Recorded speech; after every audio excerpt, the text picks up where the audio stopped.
그다음에 또 아까 말씀드린 것 중에 그 유형 자산과 같이 이제 캐피탈 에셋과 같이 금액이 많이 지급되는 건물, 그다음에 장비, 그다음에 가구, 비품 뭐 이런 항목들의 경우에는 그 뭐 또 컴퓨터도 마찬가지입니다. 뭐 이제 노트북 같은 거 많이 쓰시잖아요. 그런 노트북들도 일시에 비용 처리가 되는 것이 아니라 이렇게 이제 그 세법에서 몇 년 동안 나눠서 비용 처리하라는 것이 있습니다. 그게 이제 캐피탈 코스트 얼라원스, 이걸 이제 한국에서 이제 유형자산 삼각비라고 하는데, 유형자산을 이제 삼각해서 비용 처리해라 이런 건데, 요것은 이제 사용 가능 기간 동안 세법이 정한 이제 그 기준에 따라서 비용 처리가 돼야 됩니다.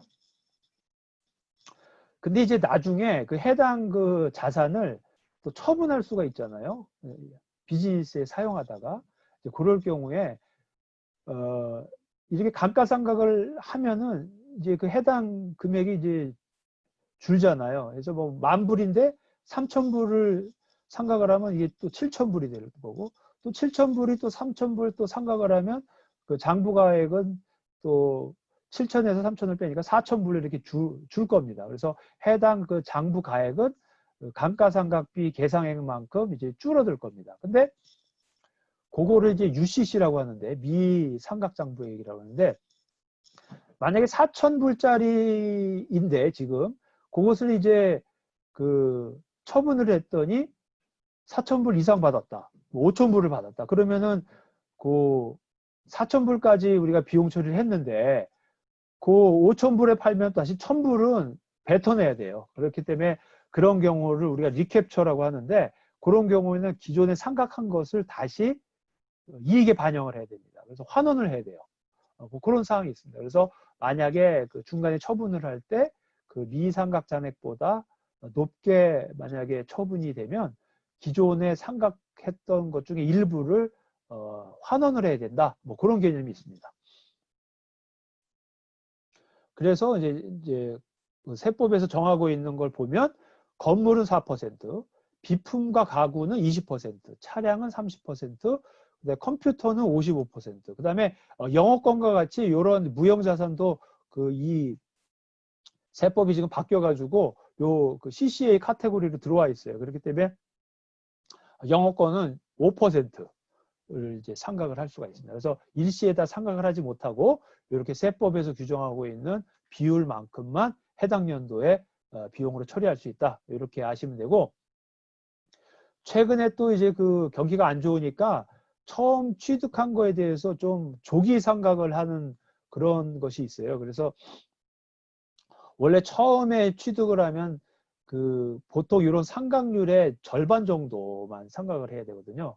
그래서 이 상각률의 50%만 한 것을 현재 그 150%를 인정을 해주고 있습니다. 그래서 처음에 그러니까 그 150%라는 게, 그러니까 원래 50%의 3배를 인정하니까 일반적인 상각하는 것에 비해서 1.5배가 되는 식으로 조기 상각을 지금 해주고 있습니다. 그래서 요즘 이제 최근에 만약에 어떤 자산을 구입하면 상각률이 상당히 높게 적용이 된다. 이거는 뭐 상식적으로 이해하시고 계시면 되고, 요거는 2028년까지 적용을 한다고 합니다. 그다음에는 이제 유지보수 비용, 이런 것들도 이제 비용 처리가 되는 거고, 메인터넌스 앤 리페어요. 근데 이제 뭐 본인이 스스로 고쳤다 그러면 이런 거는 뭐 비용 처리가 될 수 없는 거고, 그 다음에 이제 경우에 따라서 이런 유지한 그 보수 비용이 굉장히 돈을 많이 들여가지고 해당 자산을 그 사용할 수 있는 기간을 더 증가시켰다. 이런 경우에는 이제 자본화라고 해가지고 그거는 수리비용으로 보는 것이 아닙니다. 그러니까 이 해당 그 자산을 고쳤더니 그냥 현상 유지 정도의 그 수리다 그러면 이제 수리비용으로 처리할 수 있지만, 그걸 고쳐가지고 더 오래 사용할 수 있다 그러면은 그거는 비용이 아니고 그 해당 자산의 취득원가에다가 더 추가를 해가지고 감가상각 방식으로 처리가 되는 게 있습니다. 그래서 그걸 캐피탈 익스펜스라고 하는데, 이제 그런 거는 뭐 그냥 상식으로 아시면 될 것 같습니다. 예. 그 다음에 이제 그 일반 관리 비용도 있고요. 그 다음에 이제 또 중요한 것 중에 하나가 이제 밀스 앤 엔터테인먼트에서 식대 및 접대 비용. 요거는 50%만 인정이 됩니다. 그래서 100%가 공제되는 것이 아니고 이러한 식대나 엔터테인먼트 관련된 비용, 접대 비용이죠. 고객과 본인의 엔터테인먼트가 아니고 고객을 위한 접대한 비용을 말하는 겁니다. 그래서 그러한 비용에 한해서만 공제를 해주는데 그것도 50%만 공제가 된다는 거죠. 그 다음에 이제 또 중요한 것 중에 하나가 이제 차량 유지 관련된 비용. 이런 것들은 되게 많이 세무조사를 받는 항목이기 때문에 철저하게 관리를 하셔야 됩니다. 왜냐하면 이제 이런 부분에서 많이 세무조사를 받는다는 거는 이런 비용들이 다 불명확하게 처리가 되는 그런 경우가 많기 때문에 이 CRA 입장에서는 좀 세무조사를 해서 걸리는 확률이 많은 경우죠. 그래서 걸리는 게 많으니까 세무조사를 하는 거고 그러다 보니까 이런 부분들은 좀 잘 관리를 하셔야 됩니다. 그래서 비즈니스를 하시는 분들은 이런 차량 관련된 비용들도 잘 관리를 하셔야 되고 이건 좀 이따 설명을 해드리도록 하겠습니다. 그 다음에 기본적인 그 오피스 익스펜스, 사무실 비용들, 뭐 사무실에서 사용되는 뭐 그런 그 문구류라든지 여러 가지 사용되는 것들이 있지 않습니까? 이제 그런 것들도 처리되고 이제 가구와 비품과 같이 금액이 큰 거는 그 자산 항목으로 해서 이제 감가상각을 해야 될 거고요. 그다음에 이제 성급 비용들은 이제 예를 들어 뭐 렌트 비용을 3개월치를 먼저 지급을 했다 그러면 해당 사용되는 기간만 이제 비용 처리가 되는 거고 아직 그 기간이 도래하지 않은 비용은 미리 지급을 했다 하더라도 그 기간에 맞추어서 이제 비용 처리가 돼야 된다. 이제 그런 말씀이고요. 그다음에 건물에 대한 재산세, 프로퍼티 텍스도 되는데 이 건물이라는 것은 반드시 비즈니스에 사용되는 건물이어야 됩니다.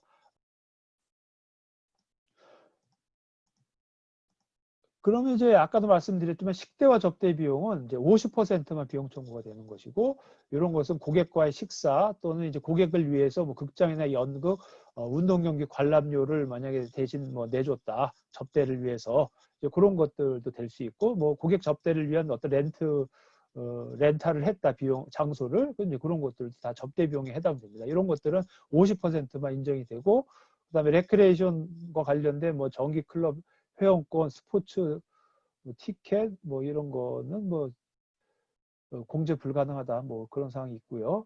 그 다음에 이제 참고로 아셔야 될 게 지난번에도 얘기했지만 그러니까 GST 할 때도 그 매입세 공제가 있잖아요. 비용과 관련된 부분도 공제하는 거. 거기에서도 그 매입세 공제가 원래 5%인데 이러한 식대와 접대와 관련된 부분들은 5%가 아닌 절반만 그 공제가 됩니다. 그렇기 때문에 5%가 아니고 2.5%만 공제하는 거 이것도 상식적으로 알고 계시면 좋겠습니다. 그 다음에 이제 차량과 관련된 부분들은 이제 중요한 것이 그 마일리지 로그 관리죠. 내가 그 거래처라든지 아니면 고객을 상대로 해서 얼마 정도 그 비즈니스와 관련돼서 차량을 운행했는지 이런 그 차량 운행 일지를 기록하시는 게 매우 중요하고요. 그 다음에 이제 차량과 관련된 실제로 우리가 사용될 수 있는 이런 차량 유지 비용으로는 이제 뭐 가스 비용이라든지 차량 수리비, 그 다음에 그 차량 그 보험료, 그리고 이제 차량을 유지하기 위한 어떤 등록 비용들, 그리고 뭐 차량을 예를 들어서 우리 할부로 구입을 하면 이제 오토론과 관련된 그 이자 비용이 나갈 수 있잖아요. 이제 그런 이자 비용. 또 차량을 또 리스를 하실 수도 있어요. 그러면 이제 차량 리스 비용. 이런 것들이 다 차량과 관련된 비용들이고, 근데 이제 문제는 차량을 영업용에만 쓰면 되는데 가끔씩 개인 용도로도 쓰일 수가 있잖아요. 그렇기 때문에 그런 것들을 파악하기 위해서 정확한 마일리지 관리가 중요합니다. 그리고 이제 경우에 따라서 비즈니스를 하실 때 자기가 이제 회사의 형태로 운영하실 때는 이런 것들을 별도로 관리하기가 좀 복잡하면은 그냥 그 대체적인 방법을 또 쓸 수가 있어요. 그러니까 이렇게 실비로 청구도 되지만 대체적인 방법이 뭐냐면 최초 5,000km까지는 0.59불을 청구할 수 있고 그다음에 5,000km 초과 부분에 대해서는 0.53불을 초과하는 그런 것들이 이제 세법에 딱 정해져 있어요. 그렇기 때문에 2020년 기준인데요. 그냥 그 차량 일지에 따른 마일리지를 계산해서 그 마일리지에서 인정해주고 있는 이런 그 얼라원스만큼만 비용 처리를 해도 CRA에서는 인정을 해줍니다. 그렇기 때문에 이런 그 관리가 복잡하신 경우에는 그냥 마일리지만 관리한 다음에 마일리지에다가 일정 금액을 계산해서 비용 처리할 수 있다. 이런 것도 알고 계시면 좋을 것 같습니다. 근데 요거는 이제 코퍼레이션, 회사인 경우만 인정이 되는 거고, 개인 자영업자는 이런 그 계산 방식, 대체적인 그 오토모빌 얼라원스 방식이 인정이 되지 않습니다. 그렇기 때문에 코퍼레이션인 경우에만 인정이 되는 방식입니다.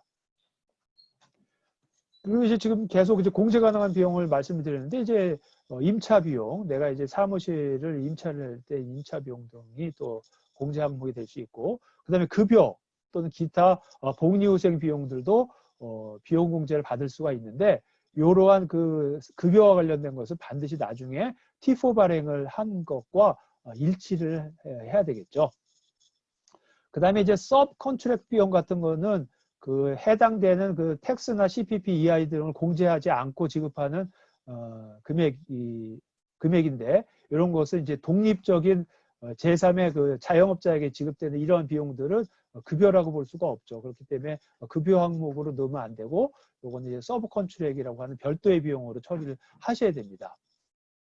그리고 본인 배우자 가족이라 할지라도 CPP 텍스 같은 것들을 정상적으로 공제를 해서 납부를 했다면 이런 그 본인 배우자 가족에게 주는 것도 다 급여 처리가 가능합니다. 그래서 급여 처리가 되면, 거꾸로 말씀드리면 다 원천 징수를 정확히 해야 되고, 만약에 원천 징수하지 않고 오너가 돈을 가져가면 그거는 이제 배당 처리가 되겠죠. 그렇기 때문에 배당은 비용이 아닙니다.